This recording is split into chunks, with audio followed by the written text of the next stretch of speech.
और चलिए शुरुआत करेंगे बड़ी खबर के साथ। शिमला के डोडरा कवार ग्राम पंचायत में कार्डिंग प्लांट आग की भेंट चढ़ गया है। यहां आग से करोड़ों रुपए की मशीनरी जलकर राख हो गई है। यह हादसा सुबह करीब 9:30 बजे हुआ, जब कमरों पर रखी ऊन से बने वस्त्र, मशीनें और अन्य सामान आग की चपेट में आ गए। आगजनी से 1.5 से 2 करोड़ रुपए का नुकसान हुआ है। ये कार्डिंग प्लांट एक भवन के 4 कमरे और एक हॉल में बना हुआ था। आग की वजह बिजली का शॉर्ट सर्किट बताया जा रहा है।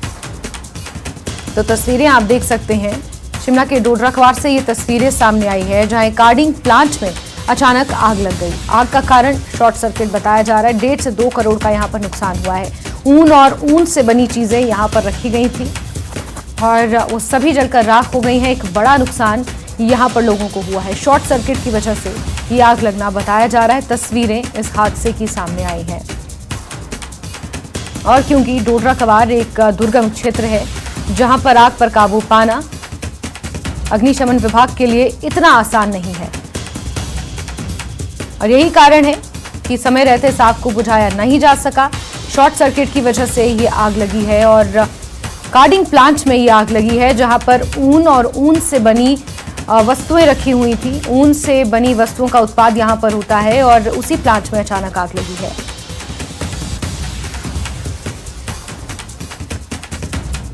हिमाचल में मौसम पल पल बदल रहा है। सुबह की शुरुआत खिली धूप से हुई, वहीं दिन चढ़ते ही घने बादलों के साथ बारिश हो गई। कांगड़ा के कई हिस्सों में बीती रात को चक्रवाती तूफान से लोगों को परेशानी हुई। इस दौरान तेज आंधी, कड़कड़ाती आसमानी बिजली, तेज बारिश ने राहगीरों की मुश्किलें बढ़ा दी हैं। तेज आंधी में सड़कों पर कई विशालकाय पेड़ गिर गए। कई जगहों पर रात भर बिजली गुल रही। मौसम विभाग ने पूरे हिमाचल में कई जगह बारिश और तेज हवाओं के लिए येलो अलर्ट जारी कर रखा है।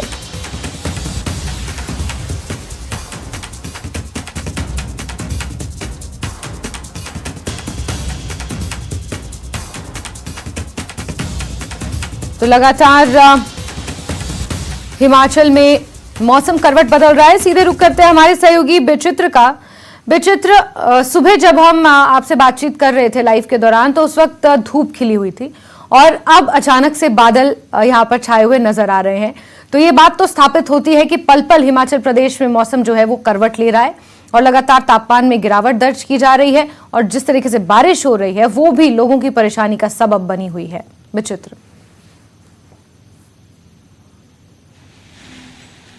जैस्मिन, लिटरली अगर मैं यहाँ पर थोड़ा सा हंसी ठट्ठे के तहत भी अगर मैं ये कहूँ तो इस मौसम की भूल भुलैया ने हमें भी जो है वो भूल भुलैया में डाल दिया है और इस वक्त लिटरली इतनी ठंड महसूस हो रही है कि मुझे इस वक्त आभास हो रहा है कि अगर मैंने गर्म परिधान पहने होते तो अच्छा होता, क्योंकि मैं इस वक्त पूरी तरह से जो वो ठिठुर रहा हूं। तो ये आभास कौन से महीने में? मई महीने में हो रहा है। और जेठ महीने की गर्मी तो हम लोग बचपन से पढ़ते आए हैं कि भाई जेठ महीने में गर्मी होती कैसी है।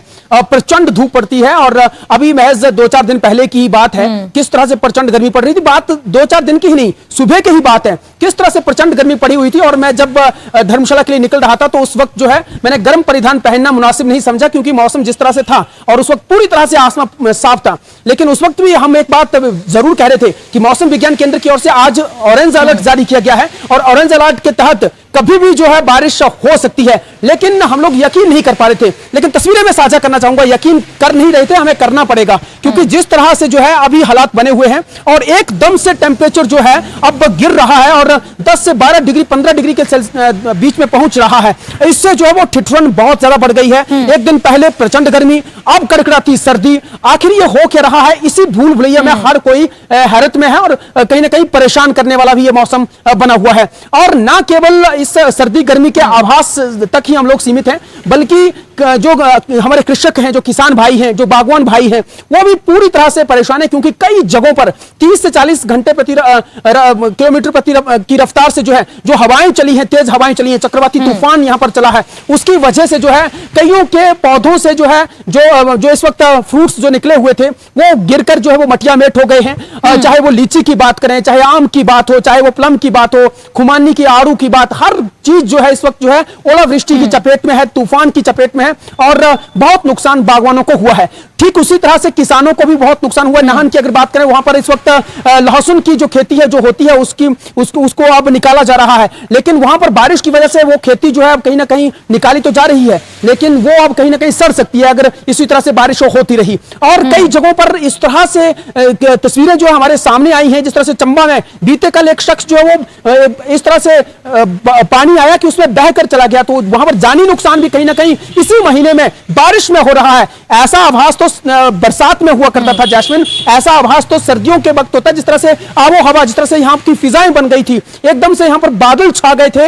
ऐसा लग रहा था जैसे कि ये या तो सर्दियों का वक्त हो या फिर शिमला की जो वादियां रहती हैं बरसात के वक्त में, या धर्मशाला के अपर धर्मशाला में रहती हैं, उस तरह से यहाँ पर स्थिति बन गई थी। तो इससे अंदाजा लगाया जा सकता है कि मौसम आखिर किस करवट ले रहा है, कौन सी करवट जो है ये बैठ रहा है और कब क्या हो जाए किसी को कोई मालूमात नहीं। पहले धर्मशाला में ऐसा होता था कि मौसम कभी भी करवट ले सकता है, लेकिन अब तो हम लोग कांगड़ा में भी देख पा रहे हैं, हम ऊना में भी देख पा रहे हैं, बिलासपुर, हमीरपुर, मंडी में भी यही चीज देख पा रहे हैं। और अभी जो तस्वीरें, जैसे मैंने पहले ही कहा है, नकरोड़ की तस्वीरें, चुराहा, चंबा का जो चुराहा उपमंडल है वहां के नकरोड़ की तस्वीरें आई है कि किस तरह से जलजले जैसे हालात वहां पर बने हुए हैं। लोगों के खेतों के से किस तरह से बदहवाश होकर वहां से पानी ऐसे बह रहा है, लोगों के घरों की छतों से झरने की माने जो है वो पानी बह रहा है, सड़कें लबालब तालाब की तरह बनी हुई है। सामने मैं अगर दिखाऊं, कैमरामैन से कहूं थोड़ा सा सामने दिखाएं और देखिए, ये तालाब जैसे हालात हैं और ये हमारे स्मार्ट सिटी के ये हालात हैं, तो बाकी जगहों पर क्या हाल होते होंगे इसका अनुमान हम लोग सहज लगा सकते हैं जैस्मिन।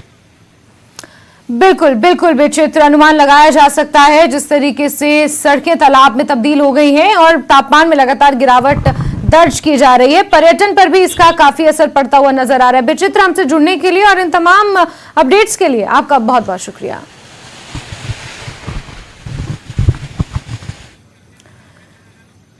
तो आप ये तस्वीरें देख रहे हैं जहां लगातार हिमाचल प्रदेश में मौसम ने करवट ली है। मूसलाधार बारिश हो रही है, नदी नाले उफान पर हैं और कहीं लैंडस्लाइड की भी खबरें सामने आ रही हैं। अगले 24 घंटे के लिए मौसम विज्ञान केंद्र ने हिमाचल प्रदेश में इसी तरह मौसम रहेगा ये अनुमान लगाया है। और बीती रात भी कई जगह पर चक्रवाती तूफान आया, लोगों के घरों को भी इससे नुकसान हुआ है, यातायात भी इससे पूरे तरीके से प्रभावित नजर आ रहा है। चलिए आगे बढ़ेंगे और हिमाचल में आज 10वीं बोर्ड के नतीजे घोषित किए जाएंगे। शिक्षा बोर्ड के सचिव मेजर विशाल शर्मा ने बताया कि ये नतीजे दोपहर 2:30 बजे जारी किए जाएंगे। इस बार करीब 90,000 छात्रों के नतीजे घोषित होंगे। बीते साल करीब 77 छात्रों ने टॉप 10 में जगह बनाई थी। हिमाचल प्रदेश 10वीं के रिजल्ट सबसे पहले आप news18hp.com पर भी देख सकते हैं और अब से कुछ ही देर बाद 10वीं के नतीजे घोषित किए जाएंगे। लंबे समय से इसका इंतजार किया जा रहा था। पहले 12वीं के नतीजे बीते हफ्ते घोषित किए गए और अब 10वीं के नतीजे घोषित किए जाएंगे। 90,000 छात्र बेसब्री से इंतजार कर रहे हैं।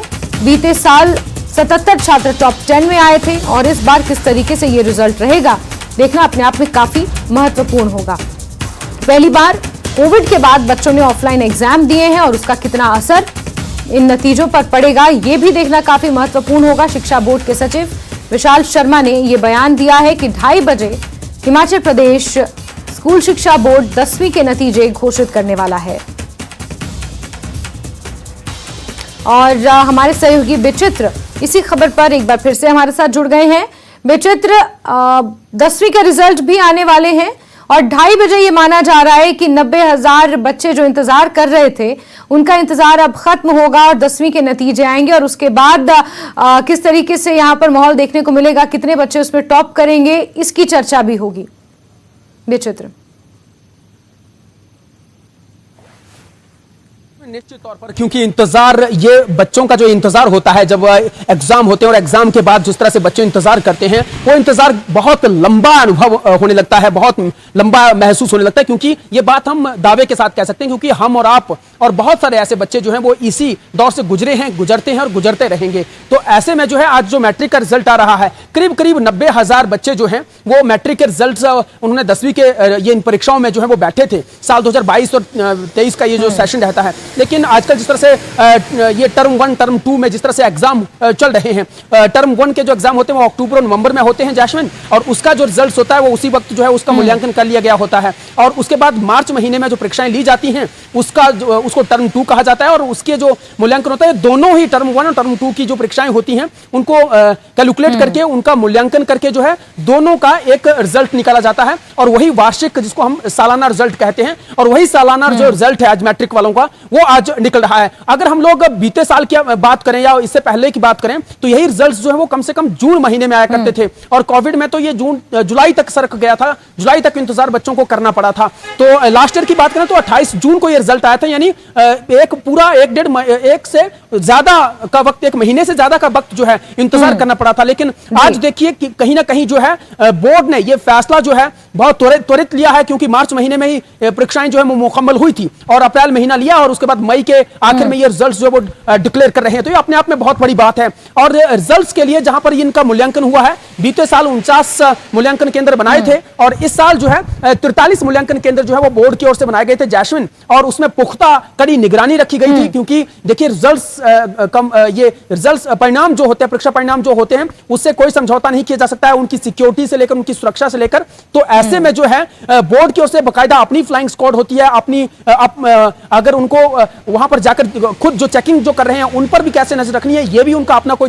तरीका होता है। तो वो तमाम सारी चीजें जो है, तमाम सारी औपचारिकताएं जो है बोर्ड की ओर से पहले ही मुकम्मल की गई थी। पूरे हिमाचल प्रदेश में 2200 के करीब परीक्षा केंद्र बनाए गए थे जैस्मिन, और अब उन्हीं का उन तमाम सारी चीजों को मद्देनजर रखते हुए आज रिजल्ट जो वो डिक्लेयर किया जाएगा। मैं अगर लास्ट ईयर की बात करूं तो 87.5% ये पास प्रतिशत रहा था, और उसमें 77 बच्चे जो थे वो टॉप 10 में आए थे। और जाहिर सी बात है आजकल जिस तरह से हम लोग देख रहे हैं कि बेटियां बाजी मार रही थी, लास्ट ईयर भी कुछ ऐसा ही हुआ था, टॉप 10 में भी बेटियों ने ही बाजी मारी थी। लेकिन क्या है कि इस बार देखना बड़ा दिलचस्प रहने वाला है कि ये परसेंटेज बढ़ती है या कम होती है, और इसमें बच्चियां अव्वल रहती हैं या बेटे जो है अव्वल रहते हैं। और दूसरी बिल्कुल जो इस वक्त क्रम देखने को मिल रहा है कि बेटियां ही हर जगह बाजी मार रही है, चाहे वो सीबीएसई के रिजल्ट की बात की जाए, फिर हिमाचल प्रदेश स्कूल शिक्षा बोर्ड के 12वीं के रिजल्ट की बात की जाए, या फिर जो हाल ही में यूपीएससी का रिजल्ट निकला है उसकी बात की जाए, वहां पर भी लड़कियों ने ही बाजी मारी है ज्यादा तौर पर।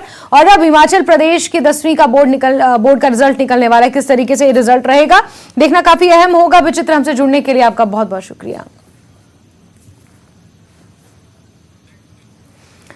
चलिए खबरों का सिलसिला जारी रहेगा, लेकिन वक्त एक छोटे से ब्रेक का।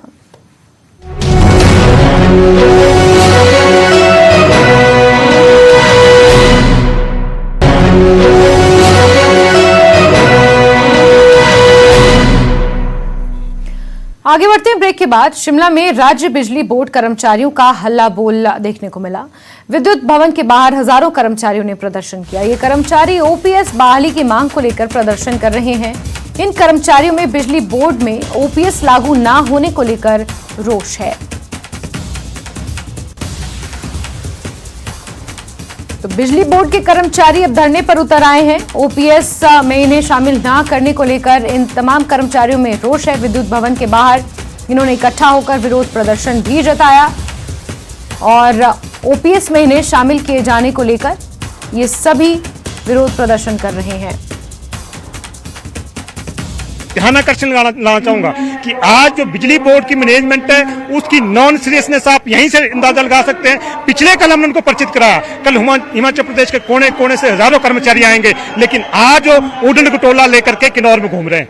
वहीं से आप अंदाजा लगा सकते हैं कि जो बिजली बोर्ड की मैनेजमेंट उसके कर्मचारियों के हक हकूक मांगों को लेकर कितनी सीरियसनेस है। मैं तो ये भी कहना चाहूंगा ऐसी मैनेजमेंट को बिजली बोर्ड में कतई न रखा जाए और ऐसे लोगों को बिजली बोर्ड से बाहर किया जाए।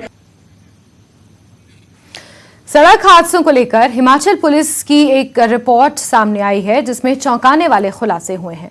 पिछले 5 साल में प्रदेश में हुए हादसों का अध्ययन करने पर पता चला है कि हिमाचल में सड़क हादसों में प्रतिदिन हर 8 घंटे के बाद एक व्यक्ति की मौत हुई है, जबकि हर रोज औसतन 3 लोगों की मौत हो रही है।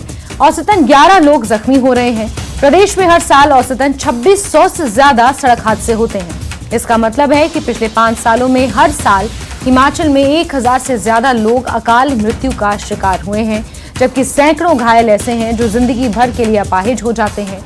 डिप्टी सीएम मुकेश अग्निहोत्री ने सड़क सुरक्षा को लेकर परिवहन विभाग की एक समीक्षा बैठक भी की है। और ये जो आंकड़ा सामने आया है ये काफी चौंकाने वाला है। हिमाचल प्रदेश रोड से सेफ्टी को लेके हम बहुत गंभीर हैं कि एक्सीडेंट्स को कैसे कम किया जाए, किस ढंग से ब्लैक स्पॉट्स को जो है आइडेंटिफाई करके जहां एक्सीडेंट बार बार हो रहे हैं उनको कैसे रोका जाए। रोड सेफ्टी को लेके स्कूलों में हर स्कूलों को हम 15,000 रुपये देंगे, 10 देते हैं, 15,000 रुपये देंगे और कॉलेजेस को हम 30,000 रुपये देंगे। कॉलेजेस को हम 30,000 रुपये देंगे और जो हमारा सिलेबस है उसमें रोड सेफ्टी का अध्याय जो है +2 एजुकेशन तक शामिल हो सके, उसके लिए हम कदम उठा रहे हैं। और सीधे रुक करेंगे हमारे सहयोगी रणबीर का, इसी खबर पर ज्यादा जानकारियों के साथ जुड़ गए हैं। रणबीर, हिमाचल पुलिस ने जो ये आंकड़े जारी किए हैं ये वाकई में चौंकाने वाले हैं कि हर दिन औसतन 3 लोगों की जान सिर्फ रोड एक्सीडेंट्स की वजह से ही जा रही है। और ऐसे में अब कहीं ना कहीं रोड सेफ्टी को लेकर सजग होने की जरूरत आन पड़ी है।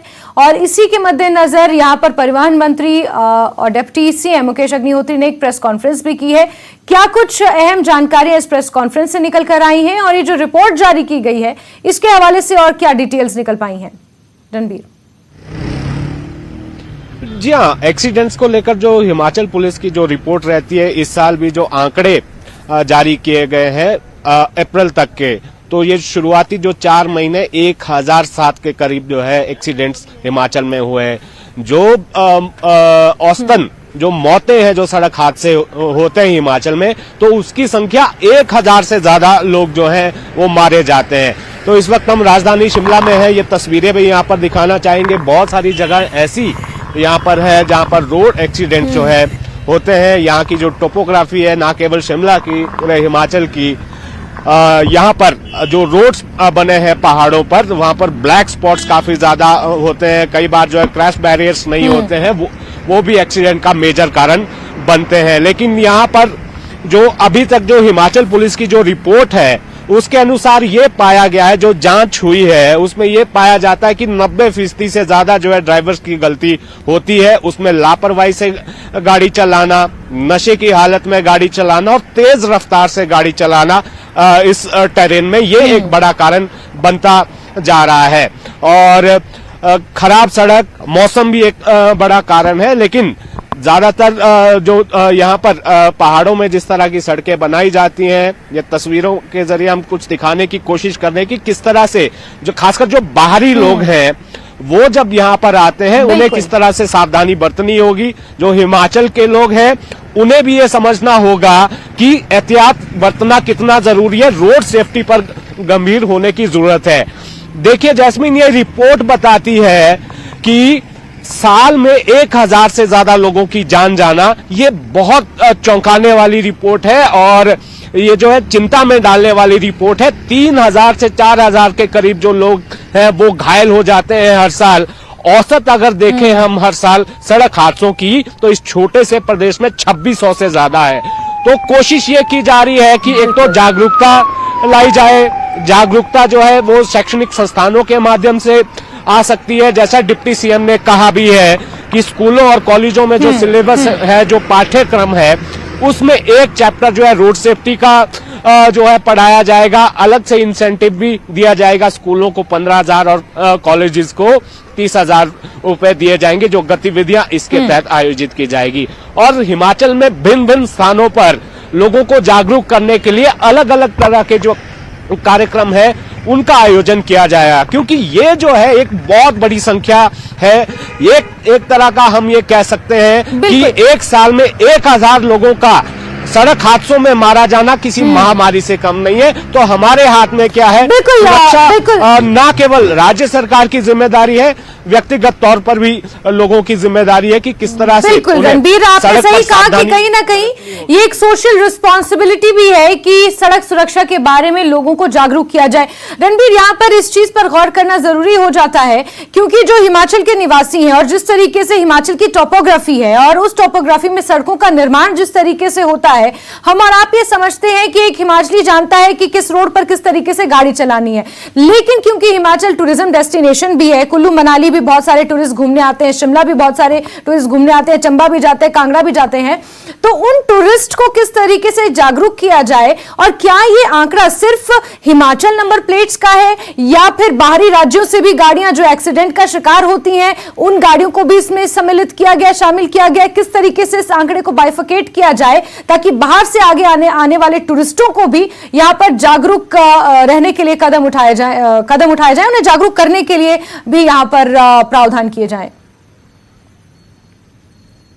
देखिए, ये जानकारी तो इस रिपोर्ट में नहीं दी गई कि कितने जो है हिमाचल की गाड़ियों का एक्सीडेंट हुआ है, उनमें कितने हिमाचलियों की डेथ हुई है और बाहरी राज्यों से जो टूरिस्ट आते हैं उनकी संख्या इसमें कितनी है वाहनों की। लेकिन इतना जरूर है कि बेशकीमती जाने जो है यहाँ पर गई है।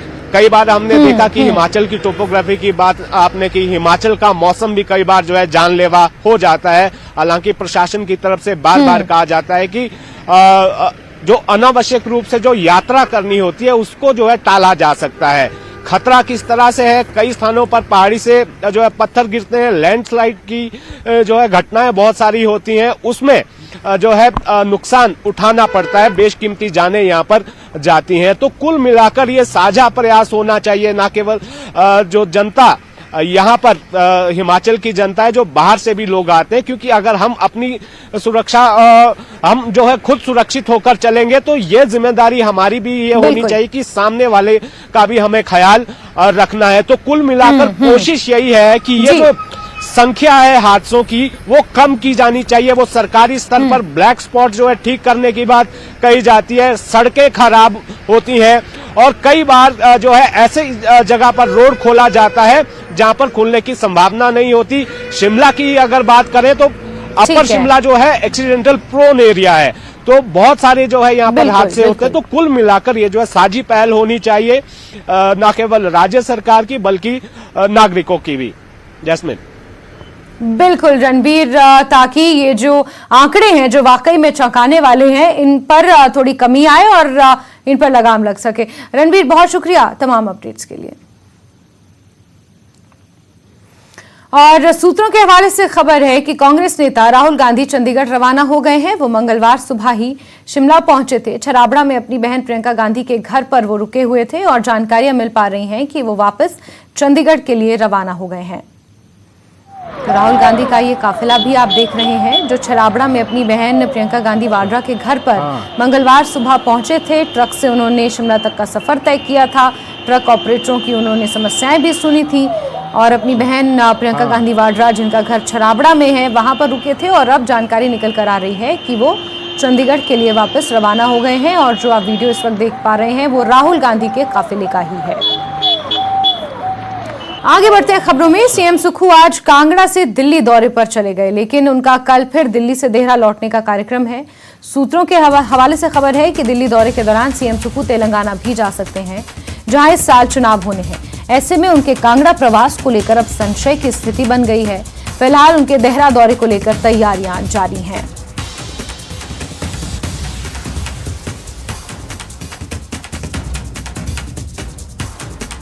धर्मशाला दौरे पर सीएम सुक्खू ने रोपवे से मैक्लोडगंज से धर्मशाला तक का सफर तय किया। उन्होंने ट्विटर पर फोटो शेयर करते हुए लिखा कि हमारी सरकार पर्यटन के आधारभूत ढांचे को विकसित करने की दिशा में कार्य कर रही है और कांगड़ा को प्रदेश की पर्यटन राजधानी के रूप में विकसित किया जाएगा।